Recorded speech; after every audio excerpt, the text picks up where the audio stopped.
A courthouse should be a place of truth, but too often it's a theater of silence. Brick walls don't confess, judges don't always listen, and justice doesn't wear a robe, it hides behind one. That morning the sun rose like it always did, but inside something different was unfolding. A man walked in with a citation in his hand and a federal badge in his coat pocket. No one knew who he was. Not the officer who mocked him, not the judge who fined him without cause. They thought he'd leave quietly. He didn't. He was there to challenge the whole system. And what started as a $1.200 fine would shake the pillars of power to their core. So now I ask you, where are you watching from? And what time is it where you are? At 8:27 a.m., Malcolm Dean pulled into a near-empty parking lot outside the county courthouse, the kind of weathered brick building that hadn't changed much since the early 70s. The spring air was cool, but already hinting at heat, and the wind carried the scent of cut grass mixed with something older dust maybe, or the faded anxiety that lingered in places like this. He sat in his old Ford pickup for a moment longer than he needed, to the engine clicking as it cooled his hands, resting quietly on the steering wheel, while his eyes studied the building through the windshield. It was supposed to be a simple morning, just a formality contest, a parking ticket that shouldn't have been written in the first place. He glanced at the envelope in the passenger seat, the one with the printed citation, and his carefully labeled photographs tucked inside. The sign marking the handicap zone had been ripped from the pavement weeks before. Anyone could see it. But the officer who issued the ticket either hadn't cared or had chosen not to notice. Malcolm had debated whether to just pay the fine and move on, but something about it didn't sit right. Not the money, but the principle, and maybe more than that, the way the officer had looked at him, like he didn't matter, like he was just another black man cutting corners, trying to slip through a system that never forgets. He took a breath, reached for the door handle, and stepped out, the gravel crunching beneath his boots. Dressed in a navy windbreaker and pressed jeans, Malcolm looked like any working man on his day off, but his posture carried something older, discipline maybe, or restraint, forged from decades of being careful in places where being black meant being watched, judged, sometimes dismissed before a word was spoken. As he crossed the lot toward the courthouse entrance, a small group of people exited the building, voices, low papers, clutch-tight shoes, scuffing against the concrete in the heavy rhythm of bureaucracy. Inside, the fluorescent lights buzzed low overhead, casting a pale hum over the scuffed tile floor and dull beige walls. A clock ticked above the security station. Malcolm nodded politely at the deputy posted near the entrance, then walked down the hallway lined with folding chairs and bulletin boards overloaded with faded announcements. The courtroom was on the second floor. As he climbed the stairs, he found himself thinking of his grandfather, who'd told him once, "Sometimes, the most dangerous lie ain't the one they tell you. It's the one you start telling yourself just to keep the peace." When Malcolm entered the courtroom, it was already half full. The air smelled of old paper and floor wax, and the creaking of benches as people shifted in their seats reminded him more of a waiting room than a place where justice was handed out.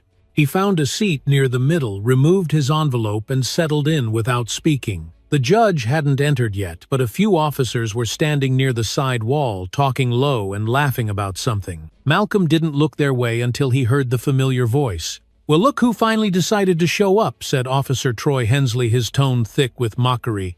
"Guess you had to work up the courage, huh?" His voice wasn't loud, but it didn't need to be the weight of it. The smirk behind it was meant for an audience. Malcolm turned his head slowly, met Hensley's eyes, and replied, "Just here to set the record straight." He kept his voice calm, measured. Hensley chuckled, leaned in slightly, and added, "Don't bother. Judges here don't take too kindly to excuses, especially not from your kind." Malcolm felt the muscles in his jaw tighten, but he didn't flinch, didn't respond. He simply turned back in his seat, his fingers tightening just briefly on the envelope in his lap. A young woman sitting 2 rows behind him shifted uncomfortably, glancing between the 2 men. The room suddenly felt warmer, the kind of warmth that sits heavy on your chest even when you're sitting still.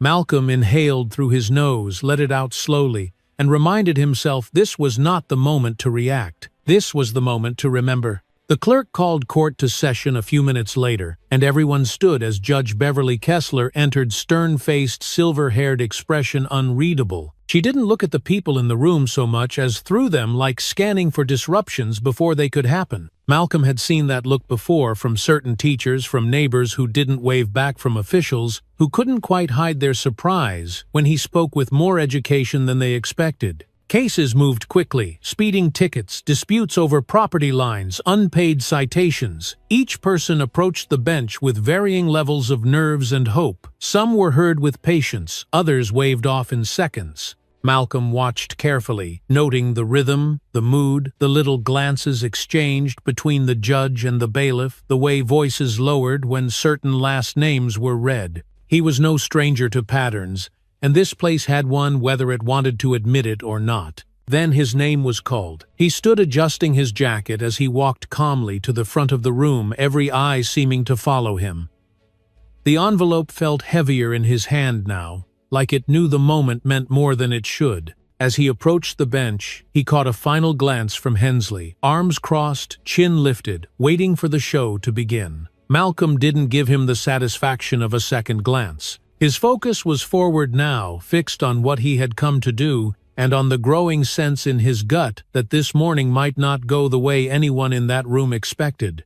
Malcolm stood quietly at the front of the courtroom, the envelope still in his hand, as Judge Kessler adjusted her glasses and peered over the rim at him, her expression unreadable, neither welcoming nor hostile, just blank in that way people get when they've already decided how much attention someone like you deserves. The walls behind her were lined with faded portraits of past judges, mostly men with grim faces and tired eyes, staring down like watchers of tradition that no longer questioned itself. The hum of the overhead lights filled the silence between spoken words, while the soft shuffle of paperwork and shifting chairs set a kind of slow rhythm that made everything feel like it was moving underwater. Before Malcolm could speak, Officer Hensley stepped forward from his post at the side wall, his voice louder than it needed to be as he said, "Your Honor, I'd like to clarify a few details about the incident in question." The judge didn't blink. She nodded once and waved him forward like it was routine, and maybe for her it was.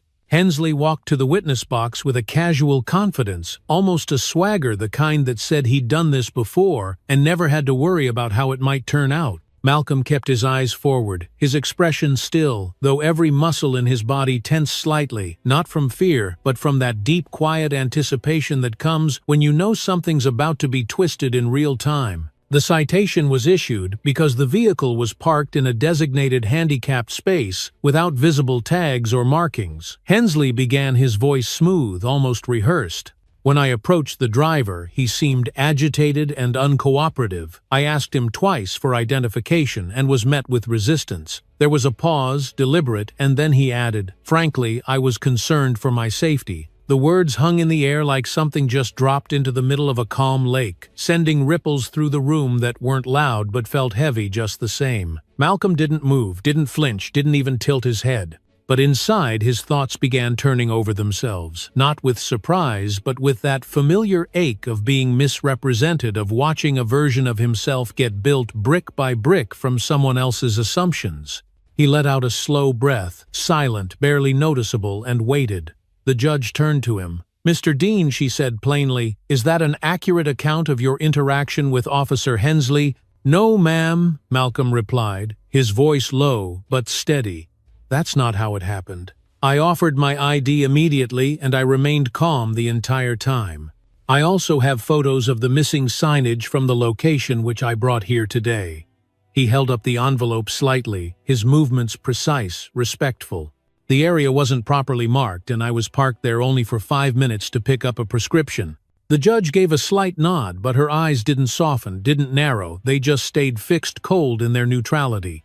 "You may approach and submit your evidence," she said, but there was no welcome in her tone, no invitation to explain. Malcolm walked to the bench and gently placed the envelope down, then returned to his place, hands folded, shoulders squared, the same calm wrapping around him like a thin coat in cold weather. Hensley stood there, arms loosely crossed, one brow raised as though amused. He leaned just slightly toward the judge and added, "Your Honor, I've issued hundreds of citations over the years. I know when someone's trying to skirt responsibility." The words weren't shouted, but they didn't need to be. The implication, thick and familiar, landed with its full weight on the floor between them. Malcolm heard a faint intake of breath from somewhere behind him. Maybe the young woman in the back row, maybe someone else, but it echoed in his ears like an ally, too afraid to speak. He kept his eyes on the judge. "I'm not here to waste the court's time," he said quietly. "I'm here because I believe this fine was issued in error, and I wanted to address it properly." The judge glanced down at the envelope, then back at Hensley, then at Malcolm again. Her lips pressed into a thin line, the kind of expression that could mean irritation or just disinterest dressed in formality. "You'll receive notice by mail of the court's decision," she said curtly. "You're dismissed." Malcolm stood for a moment longer than necessary, not out of defiance, but because the moment felt too heavy to rush. Then he turned and walked back to his seat as Hensley stepped away from the bench, still smirking. As Malcolm passed him, their eyes met briefly. "Like I said," Hensley muttered under his breath, "some folks think rules don't apply to them." Malcolm didn't respond. He didn't even look back, but his jaw tightened and his hands curled slowly at his sides. It wasn't anger, at least not the kind that boiled over. It was the kind that sank deeper, like a weight that never quite left your chest. He sat down again, staring straight ahead. The courtroom noise muffled now, his thoughts louder than ever. There was something hollow in the way the proceedings had just unfolded, a performance with a predictable ending dressed in the illusion of due process. And he knew sitting there that whatever this place called justice was, he'd only just stepped into its outer hallway. The real door hadn't even opened yet. The gavel struck wood with a sharp, almost impatient snap, and the sound lingered in the air longer than it should have, as if echoing off walls that had heard too many verdicts and too few truths. Judge Kessler straightened in her chair, eyes narrowing slightly as she looked down at Malcolm, who stood silently before her, hands relaxed at his sides but posture straight and steady. The courtroom, once filled with the rustle of paper and shifting bodies, seemed to still itself around the moment, as though the air had taken a pause to listen. "You were late, Mr. Dean," she said, her tone clipped and cold, the kind of voice used by people who enjoy being unimpressed. "Do you believe the court's time is less valuable than your own?" Her words weren't loud, but they sliced through the space between them like wire through glass cutting without drawing blood. Malcolm blinked once, slow and deliberate, then replied with the same steady cadence he always used when standing on uncertain ground. "No, Your Honor. I was here before the docket began, and I waited quietly until my name was called." She didn't acknowledge the answer. Instead, she leaned slightly forward, folding her hands atop the bench, as if preparing to deliver something far more important than a routine citation. "This court expects punctuality and respect," she continued, her gaze fixed, unreadable. "And when either is lacking, consequences follow. You are hereby fined $1,200 for failure to comply with lawful signage and for demonstrating what I interpret as contemptuous behavior." There was no gasp in the courtroom, no dramatic reaction, only the sound of the air conditioner humming faintly in the ceiling and the creak of someone shifting uncomfortably on a bench behind him. Malcolm's heartbeat slowed, then quickened, not from surprise, but from a deeper weariness, the kind that comes when something you anticipated still manages to wound you more than expected. He didn't speak right away. He couldn't bide. There was a gravity to injustice when it was handed out so casually, as if one's words or facts or dignity were never going to be allowed inside the room in the first place. Finally, he raised his eyes and said, "Your Honor, may I respectfully ask if the fine is solely for the citation or in response to something I've said today?" The judge didn't answer.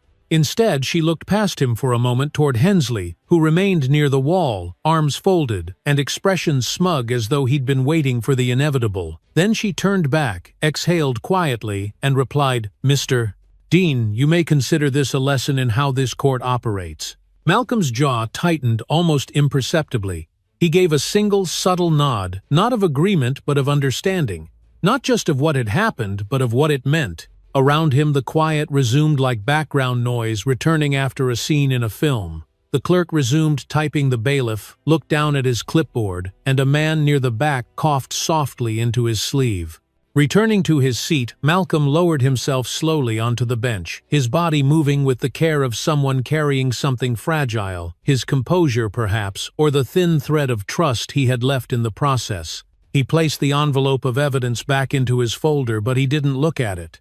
Instead, he reached for the small legal pad in his jacket pocket, pulled out a pen, and began to write. Not hurriedly, not angrily, but with quiet precision, each line measured and deliberate, like building a structure that would need to stand under scrutiny.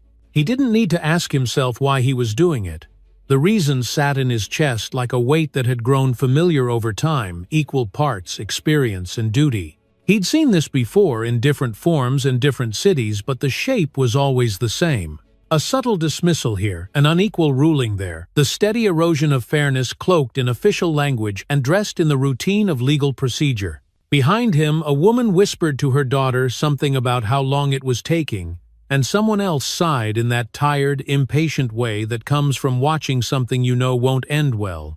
The judge continued calling, cases her tone unchanged, her posture rigid while the courtroom moved on, as if nothing had happened, as if what had just occurred was no more significant than a missed line on a form. But for Malcolm, everything had shifted. He tapped the pen against the page once, twice, then resumed writing, noting the time, the exact wording of her judgment, the presence of Hensley, the dismissiveness in her tone. He noted how other latecomers had entered earlier and faced no consequence. He described the expressions of those around him, some indifferent, some uncertain, one or two sympathetic but silent. He wasn't angry in the way people expect when they hear stories like this.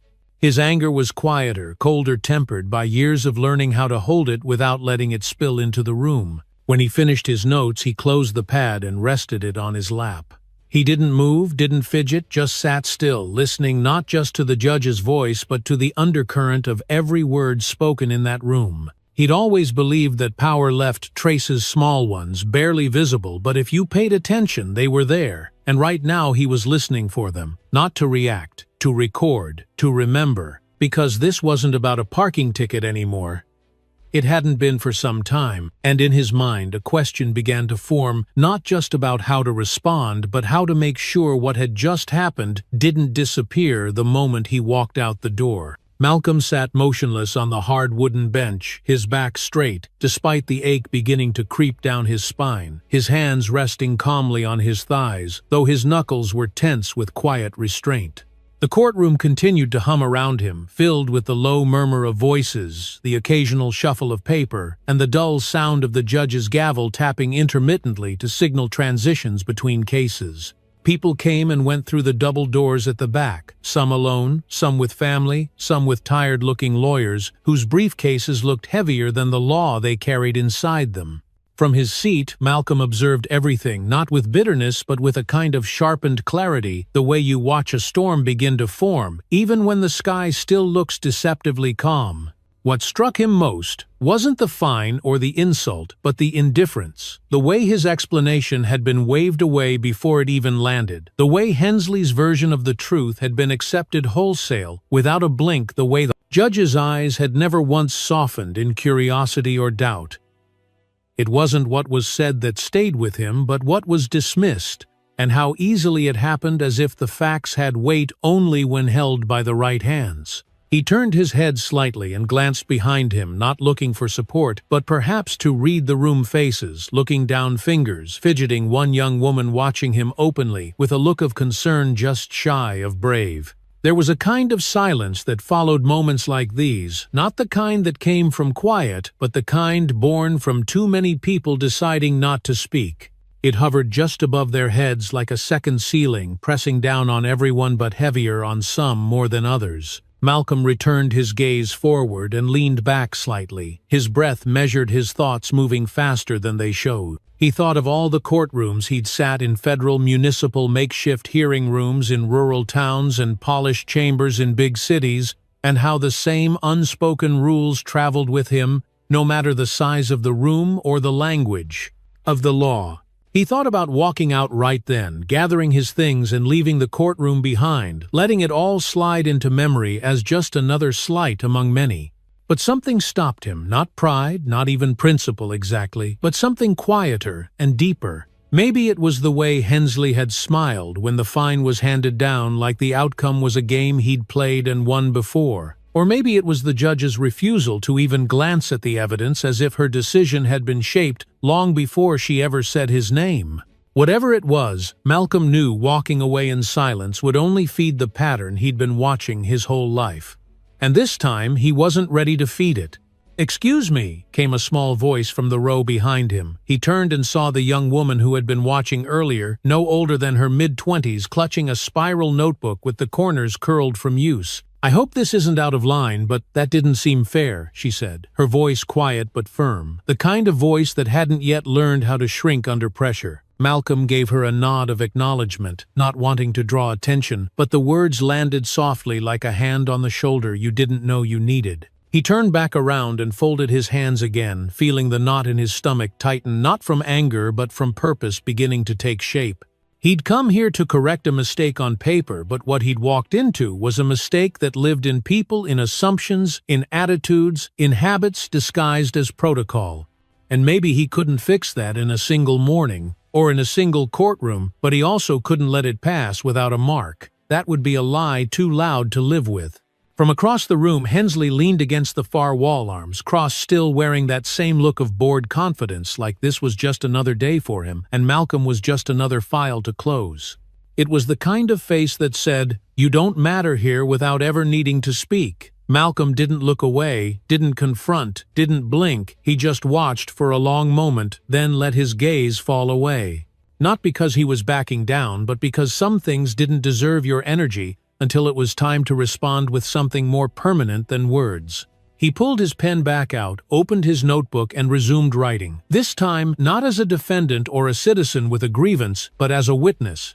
He documented the details with the trained hand of someone who knew how systems worked from the inside out, someone who understood that bias wasn't always about shouting slurs or throwing punches. It was often the gentle, measured tone of exclusion dressed up as professionalism. He wrote down the judge's language, the sequence of the docket, the inconsistencies he'd noted in how late arrivals were handled. He wasn't building a complaint, he was building a record, and records, when treated right, had a way of becoming evidence. Somewhere near the clerk's desk, a stack of files dropped, and a man cursed under his breath, the sound jolting the room briefly back into its usual motion. But for Malcolm, the moment of stillness hadn't ended, it had only deepened. Every note he scribbled was one step closer to something he hadn't planned on doing when he woke that morning. But now that he was in it, now that he had seen what he'd seen, he knew he couldn't pretend it hadn't happened. Outside the courthouse windows, the sun had shifted, casting long stripes of light across the tiled floor, like reminders that time was passing whether people paid attention or not. Malcolm kept writing, his face calm, his movements unhurried, his presence quiet but anchored. In a room designed to make him invisible, he had chosen not to disappear. And whether they noticed or not, he had already begun to change the shape of the day. Malcolm remained seated even as the next case was called. His body still, his mind moving with a quiet intensity that didn't show on his face but stirred in every small movement of his fingers as they tapped lightly against the spine of his notebook. The sound of the judge's voice faded into background noise, replaced by the steady hum of his own thoughts, lining up like soldiers in formation, each one disciplined, focused, and ready to act. He had long learned how to sit inside a system that didn't expect him to speak, let alone notice, and still walk out with something sharper than permission purpose. What had happened in that courtroom wasn't a surprise, but it had crossed a line that he no longer had patience to step back from. He looked down at his notes, reviewing the timeline, the words used, the tone, the body language, the way Hensley had inserted himself into the narrative and had it accepted without resistance.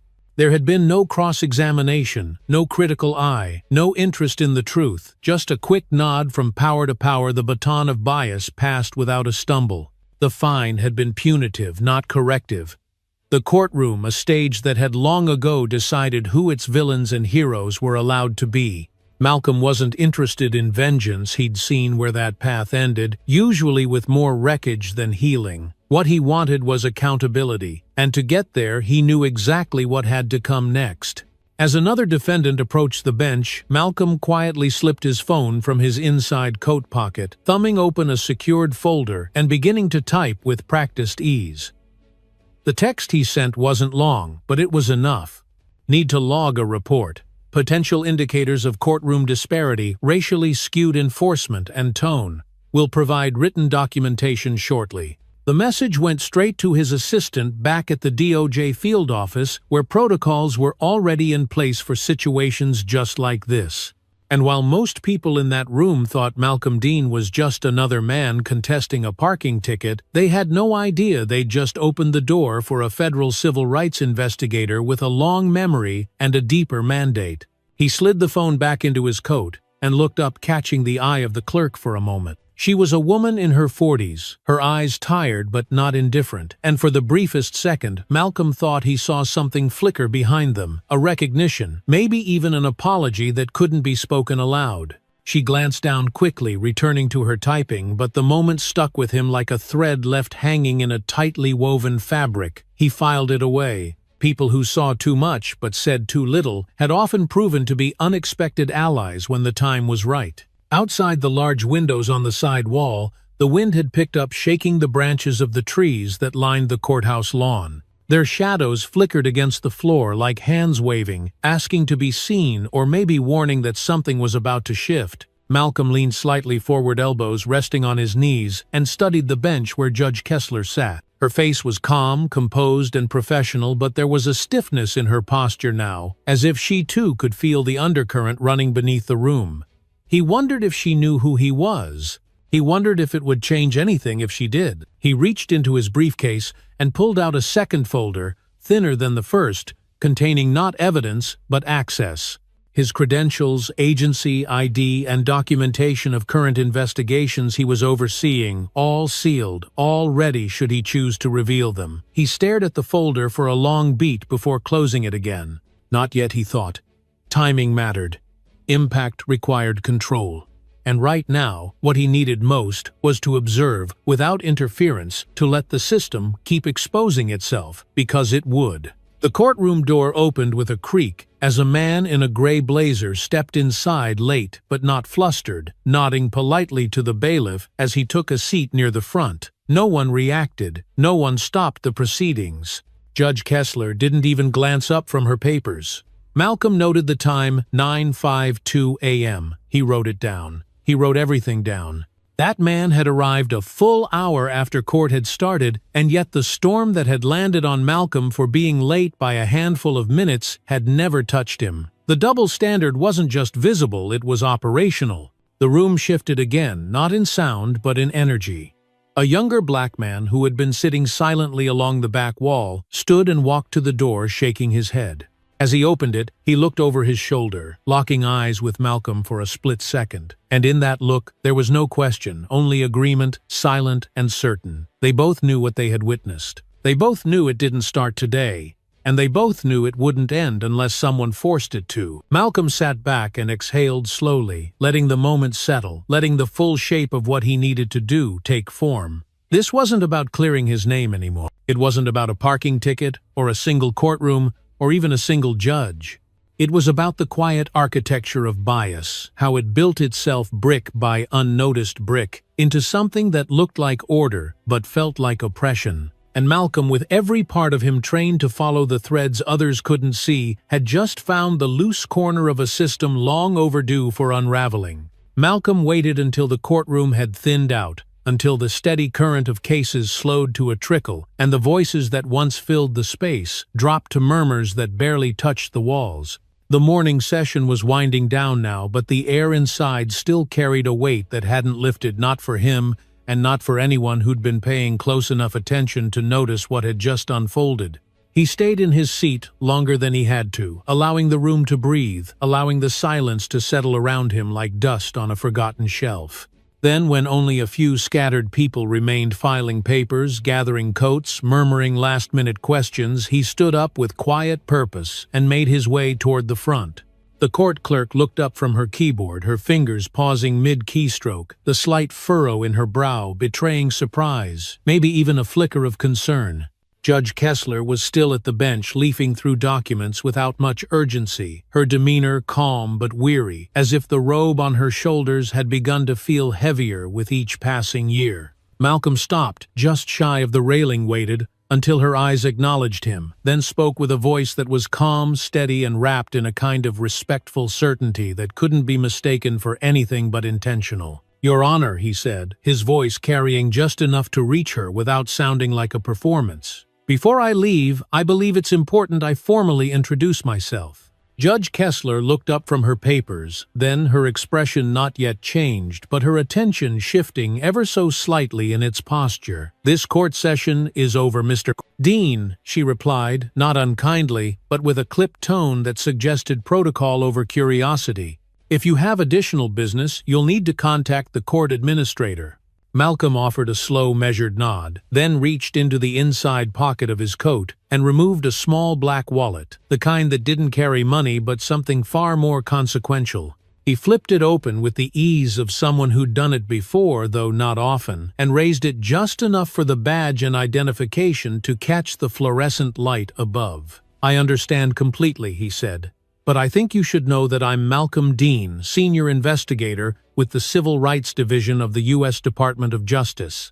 The words didn't echo, didn't strike like thunder, but they shifted the air subtly, unmistakably. The clerk's hands froze over the keyboard. The bailiff near the side wall straightened by instinct, eyes narrowing slightly. And Judge Kessler blinked, not in disbelief, but in recalibration, like someone flipping back through the last 30 minutes and realizing the narrative might have taken a very different turn than she thought. For a moment no one spoke. The silence wasn't awkward, it was electric. Malcolm continued, not with bravado, but with the quiet clarity of a man used to choosing his words carefully. "I was late this morning because of a federal case involving human trafficking that required urgent review before our team could proceed," he said. "I didn't mention it earlier because I don't believe in using my title to bypass process, but I do believe in fairness, and what I observed in this courtroom today, Your Honor, raises serious concerns." He let the words hang for a breath, not to intimidate, but to give them space to land. Judge Kessler looked at him now with full attention, her expression unreadable but no longer detached. Her voice, when it returned, had lost its edge. "Mr. Dean," she said slowly, "if you believe there has been a procedural irregularity, you're welcome to file a formal complaint through the state's judicial board." "I already have a record in progress," Malcolm replied, lifting the small notebook from his coat pocket, the same one he'd been quietly writing in all morning. "But what concerns me isn't just my own experience, it's the pattern, the way other late arrivals were treated versus how I was handled. The absence of evidence review. The immediate leap to punishment without inquiry." The judge's jaw tightened subtly, her eyes shifting between him and the notebook, then toward the door where Hensley had exited some minutes earlier. Her hands, previously relaxed on the bench, now interlaced with more tension than she intended to show. "Are you accusing this court of bias, Mr. Dean?" "I'm not making accusations," he said evenly. "I'm documenting what I observed. And as someone tasked with investigating systemic disparities in local jurisdictions, I'm obligated to report behaviors that appear inconsistent with impartial procedure." For a second, the room felt smaller, as though the walls themselves had drawn closer, listening. The remaining few in the gallery were quiet, unmoving, their attention unmistakably fixed on the moment that was unfolding, not with spectacle, but with a slow and steady gravity. Malcolm didn't raise his voice, didn't step forward, didn't make a scene he didn't need to. The power wasn't in volume, it was in the weight of truth spoken plainly. Judge Kessler let out a long breath through her nose, one hand lifting to adjust her robe as if collecting herself. "This court takes fairness seriously," she said at last, but the words lacked conviction, like a line read from memory rather than belief. "And I expect all parties to respect procedure." "I do," Malcolm replied. "And I intend to ensure that it's respected by everyone who holds power within it." He gave a final polite nod, then tucked the badge back into his coat, turning to leave without further comment. As he walked back down the aisle, he could feel the eyes behind him, not judging, not accusing, but watching, in a way that suggested something had shifted, even if they didn't know quite what. The clerk resumed, typing slowly, the keys tapping more softly now, as if mindful of what might be recorded. A young law student near the door lowered her notebook. Her eyes, wide lips parted slightly, caught somewhere between awe and recognition. Outside the courtroom, the hallway felt different too. Not quieter, not louder, just clearer, like a fog had lifted from the tile floor and let the light finally land where it was supposed to. Malcolm walked slowly at first, letting the echoes of his footsteps stretch behind him, letting the story take root in the space it had just entered. This hadn't been the plan, not today, not here, but sometimes the truth decided its own moment. And Malcolm, with all the patience he had cultivated over decades of seeing how slow justice moved, knew better than to ignore that kind of timing. He pushed open the courthouse door and stepped out into the sharp brightness of late morning, the sun hitting his shoulders with a warmth that felt both welcome and heavy. It wasn't over, not by a long stretch. But something had begun. Something real, something that couldn't be buried under procedure or forgotten by silence. And he would follow it step by step until the silence was gone for good. Malcolm stepped out of the courthouse and into the bright, high sun of late morning, the kind that made everything feel slightly exposed, like even the shadows had nowhere left to hide. The air had warmed while he was inside, and now it pressed gently against his skin, carrying the scent of spring blossoms mixed with the faint bitterness of old concrete baking under light. He walked slowly across the lot, not because he was tired, but because his mind was still moving, arranging and rearranging the pieces of what had just happened and what it all meant. His boots thudded softly against the pavement, each step measured each breath, even though he could feel the thrum of something restless beneath his ribs. Once inside his truck, Malcolm shut the door and sat quietly for a moment, the silence wrapping around him like a waiting room before a verdict. The courthouse behind him buzzed with its usual traffic, but he no longer felt part of it. He pulled his phone from the passenger seat and opened the secure folder, his thumb hovering over the contact pinned to the top. Julia Harper, DOJ, Regional Lead Civil Rights Division. He didn't press it. Not yet. Instead, he opened his notes and scanned everything he'd recorded. The timeline of events, discrepancies in judicial response, the behavior of the officer, the lack of evidentiary review. It was all there, typed clean and tight, but it still needed something more: context, tone, texture. A story, not just of what happened, but of how it happened and why it mattered. He took a deep breath and began dictating into the recorder app with a calm, deliberate voice, one he'd used many times before during fieldwork and post-interviews. Case log: preliminary observations regarding suspected bias in municipal court procedure, he said. Subject: judge demonstrated unequal application of courtroom discipline regarding late arrivals. Pattern of dismissal toward minority defendants. Citation: escalation, inconsistent with city code minimums. Observed officer demonstrated hostile tone and inserted unsolicited commentary during testimony. Defendant response denied without review of supporting evidence. Further investigation recommended. He paused, thumbed off the recorder, then leaned back and looked out the windshield. He wasn't angry, not exactly. What he felt was closer to something colder and more persistent, a kind of purpose that refused to sit still. There was a difference between being wronged and knowing that wrongness wasn't a fluke but a feature of something larger, something structural. And Malcolm had spent too many years studying those structures not to recognize their outlines. This wasn't just about one judge or one officer. This was about what happened when habits hardened into policy and nobody questioned the hands pulling the levers. That afternoon, back in his office, the light slanted differently through the windows, cleaner, sharper, and his desk, usually a space for documents and case files, now held a different kind of urgency. He pulled out his DOJ laptop, entered the secure system, and began compiling the formal memorandum, attaching the annotated notes, time-stamped photos of courtroom behavior, the transcript snippets from the hearing, and cross-references to the local court rulings over the last year. With each click, each paragraph, each line of data, the picture became clearer, not just to him, but to anyone who might read it. When the email was ready, he stared at the subject line for a long moment before typing "Urgent Pattern of Discriminatory Practice, Greenville County Municipal Court." He hit send, then exhaled, not from relief, but from the clarity that came with momentum. The work had begun, and now it had to keep moving. The following morning, Malcolm's phone rang at 7:36 a.m. just as he was finishing his second cup of coffee and preparing to head back out into the field. The name on the screen made him sit up a little straighter, Julia Harper. He answered, and her voice came through firm and low, the way it always did when she was already 5 steps into a problem. "I read your report," she said, without preamble. "And if what you're describing is accurate, this isn't just procedural sloppiness, it's systemic." "I believe it is," Malcolm replied. And from the way the judge responded, I doubt this was her first time operating that way. Julia paused, then said, "We need to handle this delicately but thoroughly. I'm alerting the Judicial Review Commission and assigning a team to back you up.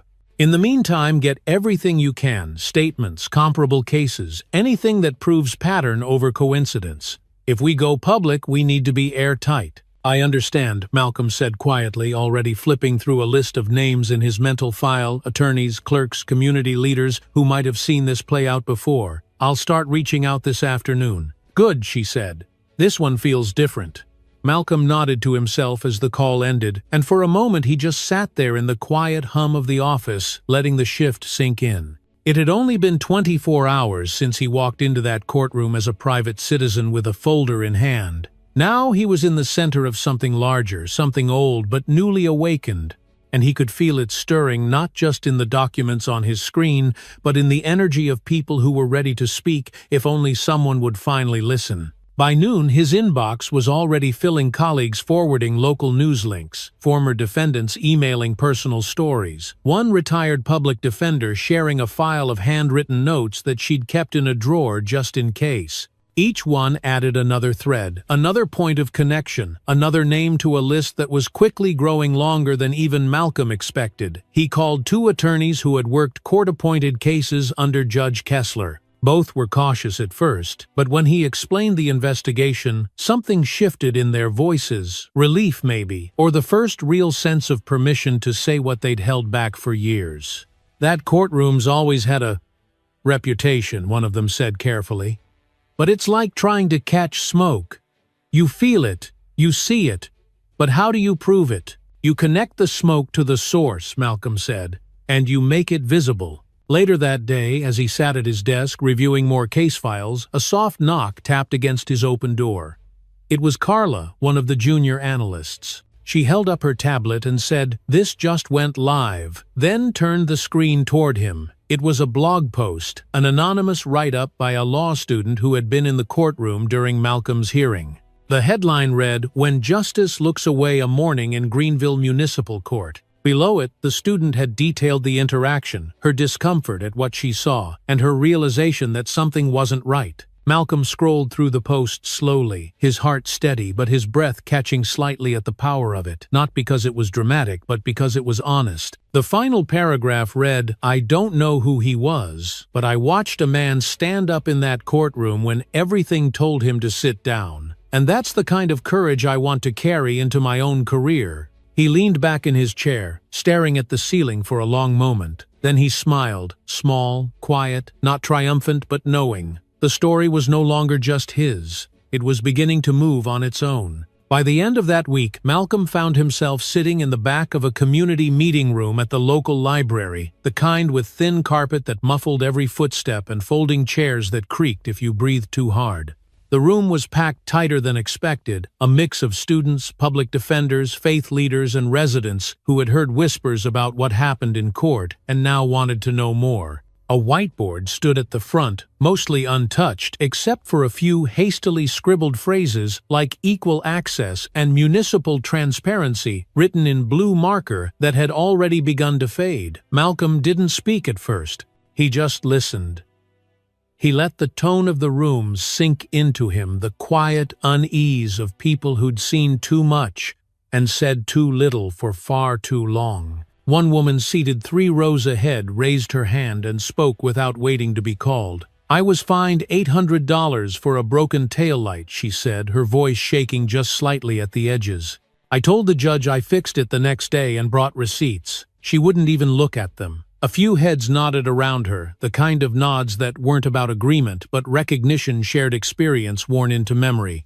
Another man, older, gray-bearded, wearing a worn jacket with his church's name embroidered on the chest, added, "They never ask questions when you walk in looking like me. They just assume you're lying." His voice was even, but his eyes held a kind of quiet fire, the kind that didn't need to raise its volume to make itself known. Malcolm felt each story land like a slow wave, steady and familiar, washing over him, with the rhythm of something that had long gone unspoken. He scribbled notes without looking down, his pen moving with muscle memory, not just capturing facts but tone-pacing pain. When he finally stood to speak, he didn't start with his title or his background. He didn't even mention the case, at least not at first. He simply said, "I believe you," and let the silence stretch long enough to settle. "Not because I've read your records or checked your case files yet," he continued, "but because what you're describing fits a pattern I've seen in more places than I can count. And patterns like this don't form by accident." There was something about those words, simple, direct, that made the room shift. Shoulders straightened, eyes locked in, pens rose to paper. Malcolm didn't raise his voice, didn't pace or point or dramatize. He just told them the truth as he knew it, layer by layer. How bias often didn't announce itself with slurs or shouting but arrived quietly dressed in routine disguised as professionalism. How certain voices got cut off faster, certain faces got harsher penalties, and how the system always found a way to explain it away, with policy that sounded neutral but landed like a hammer on only some. After the meeting, a woman approached him, a clerk from the very courthouse he'd sat in days earlier. Her name was Maria Santiago, and her hands trembled just slightly as she clutched a worn leather notebook against her chest. "I don't know what you can use," she said, lowering her voice so only he could hear, "but I've been writing things down for a long time. Notes, patterns, days that just didn't sit right." She opened the notebook, flipping to pages where she'd listed dates, case numbers, judges' remarks, even facial expressions. Nothing exaggerated, just what she saw, what she heard, what she knew wasn't fair. Malcolm took the notebook with both hands, nodding once with a kind of reverence, not just for the content, but for the act of risk it represented. "You did the right thing," he said quietly. "I'll treat it with care." Maria gave a short, nervous smile before disappearing back into the crowd, as if unsure whether she'd really just done what she did. But Malcolm knew sometimes the smallest decisions were the ones that shifted entire investigations. The next day he returned to the courthouse, not to confront anyone but to observe. He sat quietly in the gallery as another round of cases were heard, this time paying close attention to the patterns that Maria's notebook had hinted at, and they were there, clear as day, once you knew what to look for.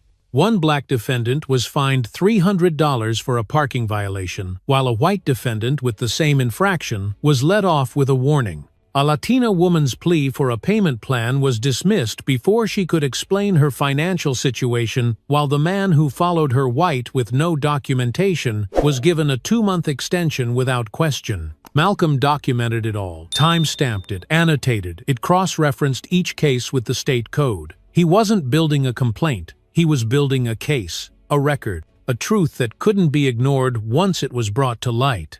That evening, as he sat in his hotel room surrounded by case files, digital transcripts, and copies of court logs, he received an email from a young woman with no subject line. The message simply read, "I was in court the day you stood up. I didn't say anything, but I saw it all. Thank you." Attached was a short video clip recorded from a phone hidden low in someone's lap, showing the exact moment he'd introduced himself to Judge Kessler. It wasn't long, just enough to capture the quiet shift in the room, the way the judge's posture changed. The clerk's fingers paused, the tension suddenly visible. Malcolm stared at the screen for a long time before saving the clip to his case archive. It wasn't evidence in the legal sense, but it was something else, proof that people were watching, remembering, willing to speak now in ways they hadn't before. He leaned back in the chair, the soft hum of the minibar refrigerator the only sound in the room, and let the moment settle into his chest.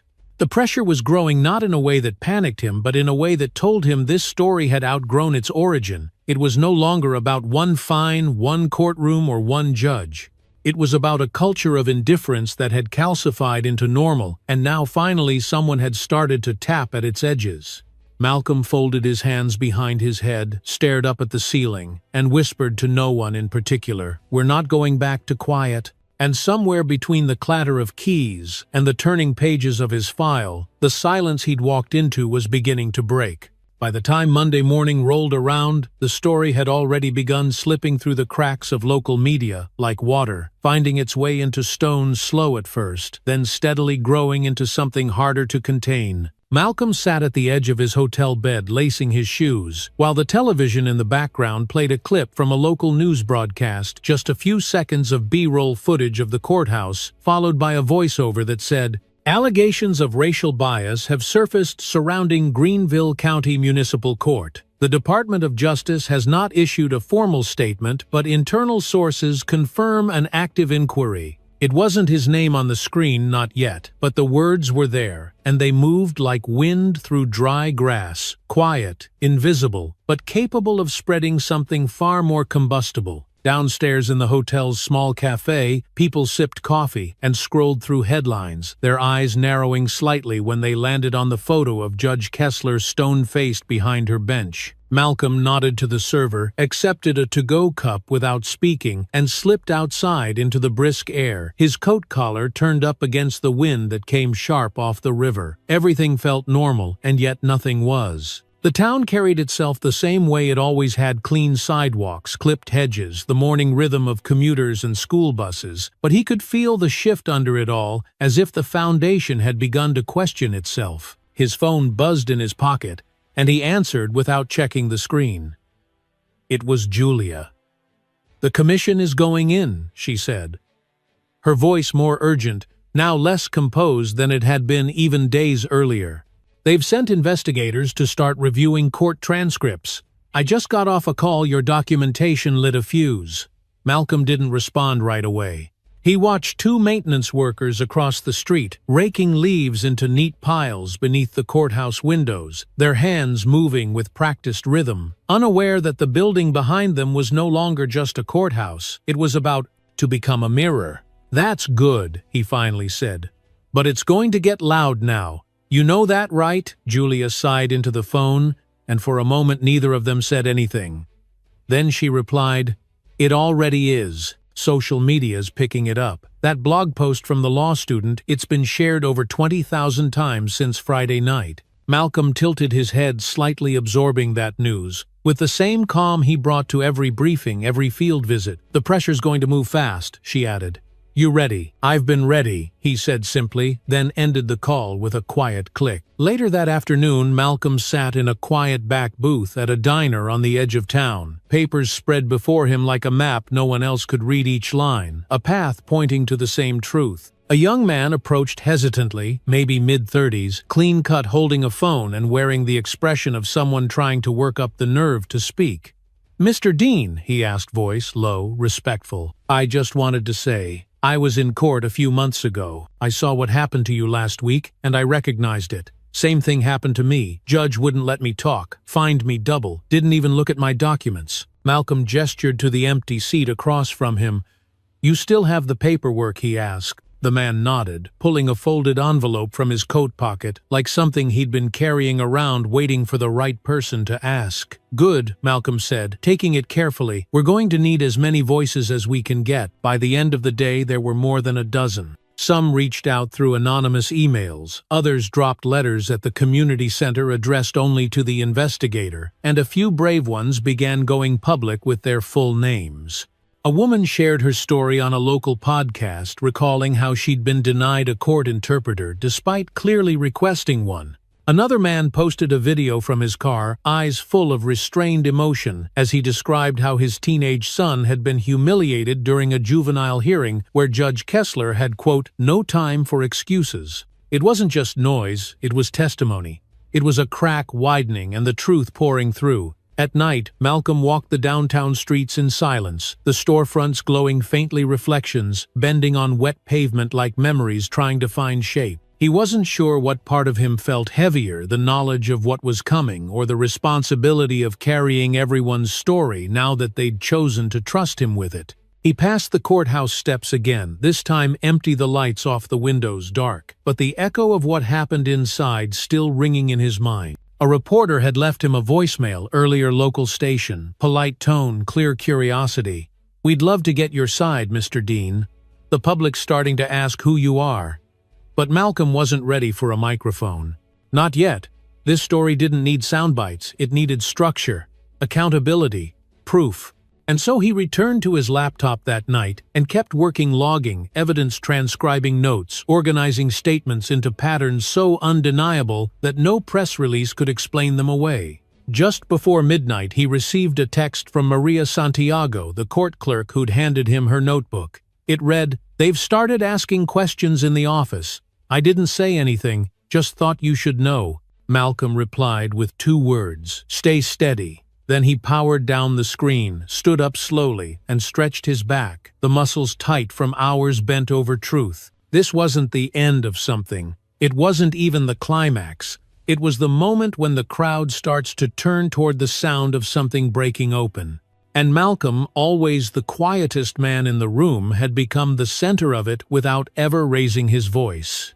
He looked out the hotel window one last time before bed, the city now asleep beneath a soft haze of streetlight and distance. He could feel the weight of what was coming, not as fear but as momentum. Because once enough people know the truth, silence isn't just difficult, it's impossible. And in Greenville, silence was beginning to lose its grip. By the end of that week, Malcolm could feel the shift, not just in the courtroom or the courthouse, but in the very atmosphere of the town itself. Something invisible had started to loosen like a rope that had been pulled too tight for too long and finally began to fray under its own tension. It wasn't loud, not yet. But it was steady, and it was everywhere. He saw it in the way people walked past the courthouse now, no longer just hurrying by with bowed heads, but pausing, looking up, whispering something to the person beside them. The courthouse had always been a place of routine tickets, hearings, forms, but now it was a place of questions, and Malcolm knew those questions were beginning to reach the places that mattered most. Inside the Department of Justice, things were moving even faster. Julia called again on Thursday morning, her voice clipped but charged the way it always got when things started to break open. "The preliminary findings are staggering," she said. "Black defendants are fined on average 3 times more than white defendants for the same violations. We're not talking about small discrepancies. These are patterns deliberate and sustained. And Judge Kessler is at the center of all of them." Malcolm stood in front of the window of his temporary office as she spoke, staring out at the courthouse across the street, its windows dark with morning shadow, its silence now louder than ever. "They're going to push back," Malcolm said, not as a warning but as a certainty. Julia exhaled. "They already are. But this report, once it's finalized, we're taking it to the State Judicial Board. And Malcolm, the media isn't letting go of this. Be prepared. You might become the story before you're ready for it." He nodded even though she couldn't see him. He was ready in the only way a person could be: calm on the outside, steady in purpose, but with a quiet flame inside that wouldn't go out no matter how many people tried to smother it. That afternoon he returned to the field, not as a visitor or an observer, but as a man on a mission that had grown beyond his control. His presence alone now stirred. Whispers, judges paused. When they saw him in the hallway, clerks lowered their voices, and Officer Hensley, who had once smirked at Malcolm in open contempt, was nowhere to be found. Rumors said he had taken a leave of absence for personal reasons, but Malcolm didn't need a memo to know what that really meant. The system had started to eat its own tail. In a back room of the community center, Malcolm sat with 3 other residents who had come forward to give their statements. Each one brought something different: a handwritten account, a copy of a court transcript, a parking citation marked up with notes and underlines. One man brought a photograph of his mother holding up a court summons with tears in her eyes. "She was 73, he said, his voice breaking. "Fined $600 because her grass was too high, and the officer said the judge didn't allow exceptions. She told me afterward, I don't think that woman even looked at me, just heard my name and made up her mind." Malcolm listened not just with ears but with his whole body leaning forward, nodding softly, not interrupting. These moments weren't about building a case anymore, they were about restoring something far more fragile: dignity, validation. A sense that somebody somewhere was actually paying attention. And Malcolm, who had spent most of his career working behind closed doors, now found himself in the open doing the most radical thing a government investigator could do: simply listening without rushing to speak. The next morning, the first television crew arrived outside the courthouse. By noon, there were 3. By the end of the day, the headlines had gone national. Systemic bias alleged in small-town courtroom. DOJ official at Center of Civil Rights Investigation. Malcolm's photo wasn't featured, but his name was beginning to circulate quietly at first, then more insistently, like a note held too long in a song you couldn't forget. He didn't flinch from it. He didn't seek it either. His focus was still where it had always been: the people, the pattern, the proof. In a follow-up interview with one of the residents, a local newspaper captured a line that would later end up quoted in op-eds and online forums.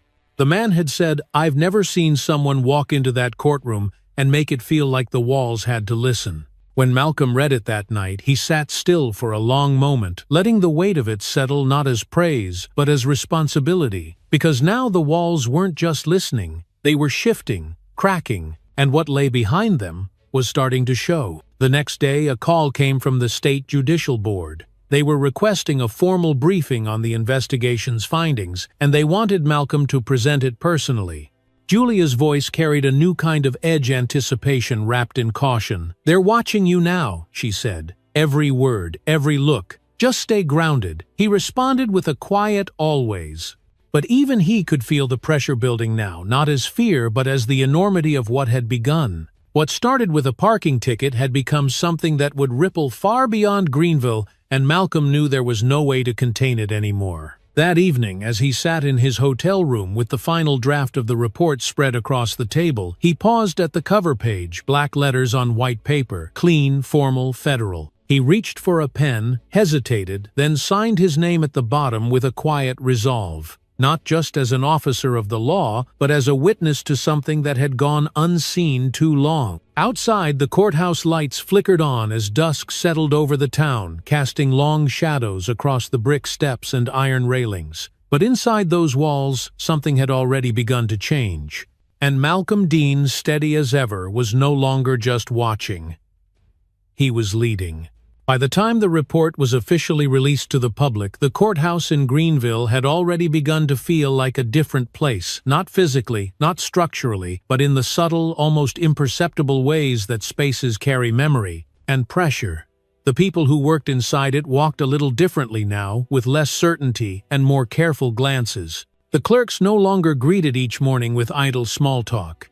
Instead, they arrived early and kept their voices low, as if the walls had started listening back. Malcolm returned to observe proceedings one more time that week, sitting quietly in the back row without a badge on display or a press escort nearby, just a notepad, a calm expression, and the quiet gravity of someone who no longer needed to announce his presence to be noticed. Judge Kessler still presided from the same bench, wearing the same robes, using the same gavel, but even her posture had changed subtly, almost imperceptibly, like a figure who suddenly realized the room could see her more clearly than she ever allowed. Her voice, once clipped and unflinching, carried a new edge of restraint. There were longer pauses between rulings now, more deliberate acknowledgments of documents, a few carefully chosen words of clarification that hadn't been there before. It wasn't transformation, not yet, but it was a signal, a crack in the armor, and Malcolm knew better than anyone how important those first fractures could be. The pressure outside the courtroom was only growing. Local news stations now covered every move the Judicial Review Board made, with headlines scrolling beneath the screen like tremors beneath the surface. Judge Face's inquiry, amidst DOJ bias investigation, ran across one morning broadcast, followed the next day by officers suspended pending civil rights review. People began showing up to hearings who weren't involved in cases at all, just residents watching, documenting, bearing witness to a system they had once ignored, because they believed they had no power to change it. Malcolm didn't speak publicly, not yet, but he was everywhere. Behind closed doors, he met with regional advocates, clergy leaders, and local law students, each of them carrying their own version of the same question: what happens now? He always answered honestly. What happens now is we stay consistent, he would say. Voice, calm, hands, steady. We keep watching, we keep asking, and we hold the door open for those who haven't been heard yet. One afternoon, Maria Santiago knocked softly on the door of a borrowed office where Malcolm had been working. She stood in the doorway for a second before entering, holding a brown envelope against her chest with both hands. Her voice when she spoke was quiet but firm. "There's more," she said. "Old memos, notes from clerks who quit, even a few emails that never made it into the system." Malcolm didn't ask how she got them. He didn't need to. He simply nodded, stood from his chair and said, "You've done more than enough." She handed over the envelope, her fingers lingering for a second longer than necessary, then said, "It's about time someone else carried the weight." That night, Malcolm stayed in the office long after the lights in the courthouse had gone dark. Rain tapped against the window in soft, uneven rhythms, and the only sound inside was the steady shuffle of papers being organized, categorized, preserved. He moved with quiet care, treating each document like a piece of buried truth that had waited too long for daylight. And as he filed each record, each email, each scribbled note in the margins, he felt the tension in his chest settle, not vanish, but shift into something else, a kind of steady determination that had outlived the anger. The following morning brought another wave of headlines. This time the focus had turned to the impact of the investigation stories of residents now coming forward to reopen cases, attorneys filing motions for review, and pressure mounting on the state bar to implement anti-bias training. Malcolm watched from the corner of a community meeting room where a new panel was being formed, citizen-led, diverse in every sense, tasked with observing local court behavior and publishing monthly reports. He didn't lead the panel. He didn't need to. He had lit the fuse. Others were carrying it forward. And in those quieter moments when the cameras left, when the sound of protest signs gave way to committee votes and legal reform, Malcolm began to feel something he hadn't allowed himself to feel in weeks. Hope. Not the naive kind that wishes problems away, but the grounded kind that grows from seeing ordinary people stand up and say, "Not anymore." At a small town hall gathering a few nights later, an elderly black man approached him as the chairs were being stacked and the lights dimmed. His walk was slow, steady, and his voice bore the weight of many years. "I've been coming to that courthouse for 40 years, the man said. "I've seen a lot of injustice come and go, but I never thought I'd see the day someone walked in there and said enough." Malcolm smiled gently, offered a handshake that turned into something closer to an embrace, and replied, "Then we make sure no one ever forgets that moment." Back in his office, where the stacks of reports had thinned and the inbox buzzed less urgently, Malcolm hung a single sheet on the wall behind his desk. It wasn't an award or a certificate or even a letter of recognition. It was a photocopy of the original $1.200 fine, now voided, now irrelevant, but kept not as a trophy, but as a reminder. Below it, taped to the wall with care, was a photo taken by one of the law students, a group of young people standing outside the courthouse, fists raised, eyes fierce, a hand-lettered sign in the background that read, "Justice isn't given, it's demanded." And as Malcolm stood there looking at that image, he felt something rise in him, not pride but purpose, because this had never been about him. It had always been about something larger, something older, something sacred that had waited long enough. The wheels were turning now. The silence was broken. And for the first time in a very long time, the people of Greenville believed they had the right to be heard. 3 months after the morning that started it all, Malcolm walked once again through the familiar glass doors of the courthouse, not to investigate, not to testify, not to observe, but to speak. The old wooden floors beneath his feet creaked in the same places they always had, and the walls, still painted that dull institutional beige, felt warmer now, not because the building had changed, but because the people inside it had. Banners for the new Judicial Equity Initiative hung above the clerk's desk, and a welcome sign stood at the entrance written in 4 languages, offering helplines, translation services, and legal aid. It wasn't perfect, it wasn't sweeping, but it was real. He was greeted by the new presiding judge, a younger woman with sharp eyes and an open demeanor, who offered a quiet handshake and a single sentence that meant more than any headline, "I've been reading your work for years." The courtroom had been repurposed that day for a community forum, and every seat was filled: attorneys, students, activists, clerks, even a few people who had once stood before the bench as defendants. A new plaque had been mounted near the back wall: "Equal justice is everyone's right." Simple words etched in clean metal but powerful, in a place that had once acted as if justice had to be earned. When Malcolm stepped up to the podium, the room stilled, not with tension but with respect. He wore no robe, no badge, no suit today, just a gray button-up shirt sleeves rolled neatly to the elbow and the expression of a man who had walked a long road to get here. His voice, when it came, was soft at first, steady, clear. "Justice doesn't begin with courtrooms," he said. "It begins with how we treat people before they ever walk through these doors." He paused, scanning the room slowly, meeting the eyes of those who had come to listen, not out of curiosity, but conviction. And sometimes it takes a single morning, a small case, a quiet moment to show us just how far we've drifted from that promise. The room held its breath not because of drama, but because it understood the weight behind those words. They hadn't come from outrage, they'd come from lived experience. And Malcolm's calm, measured tone carried the kind of gravity that didn't need raising to be heard. After the event, as people milled about the courtroom, shaking hands, exchanging cards, gathering into small conversations that buzzed with new energy, Malcolm stood near the back, just far enough away to watch it all unfold. One student approached him with cautious energy, gripping a notebook filled with scribbles and questions. "Mr.